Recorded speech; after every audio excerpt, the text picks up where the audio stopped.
রামপুরহাট থানায় বসে এক প্রতিযোগিতার সম্মাননা ও কেক কেটে আবেগঘন পরিবেশে পালিত হলো পুলিশ দিবস।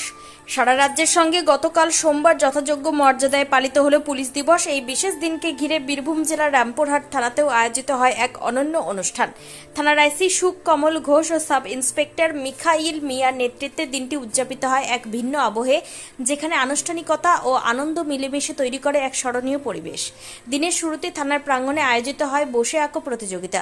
ছোট থেকে বড় তিনটি বিভাগে ভাগ করে প্রতিযোগিতার আয়োজন করা হয়। প্রায় 135 জনের বেশি প্রতিযোগীর অংশগ্রহণে প্রতিযোগিতাটি রঙিন হয়ে ওঠে।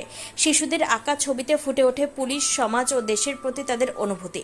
সন্ধেবেলায় প্রতিযোগিতার কিছু ছাত্রছাত্রীর হাতে ট্রফি ও সার্টিফিকেট তুলে দেন রামপুরহাট থানার আইসি সুখ কমল ঘোষ। পাশাপাশি মূল্যায়নে নির্বাচিতদের হাতে পুরস্কার তুলে দেন সাব ইন্সপেক্টর মিখাইল মিয়া। শুধু তাই নয়, পুলিশ দিবস উপলক্ষে সম্মাননা জানানো হয় ভিলেজ পুলিশ ও সিভিক ভলেন্টিয়ারদের। দীর্ঘদিন ধরে যারা জনসেবায় যুক্ত থেকে সামাজিক নিরাপত্তা রক্ষায় গুরুত্বপূর্ণ ভূমিকা পালন করে চলেছেন, তাদের হাতে সম্মাননা ও পুরস্কার তুলে দেন থানার অফিসাররা। সম্মাননার মুহূর্তে অনুষ্ঠানস্থলে আবেগঘন পরিবেশ সৃষ্টি হয়। দিনভর নানা আয়োজন ঘিরে থানার কর্মী থেকে শুরু করে স্থানীয় মানুষদের মধ্যেও ছড়িয়ে পড়ে উৎসবের আবহ।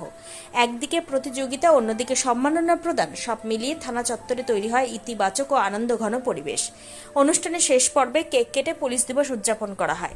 রামপুরহাট থানার আইসি সুখ কমল ঘোষ ও সাব ইন্সপেক্টর মিখাইল মিয়ার সক্রিয় নেতৃত্বে অনুষ্ঠিত এই কর্মসূচি শুধুমাত্র উৎসবের আবহই সৃষ্টি করেনি, বরং পুলিশ ও সাধারণ মানুষের মধ্যে সম্পর্কের বন্ধনকেও আরো দৃঢ় করেছে। রামপুরহাট থেকে সায়ন ভান্ডারীর রিপোর্ট, তারাপীঠ টিভি।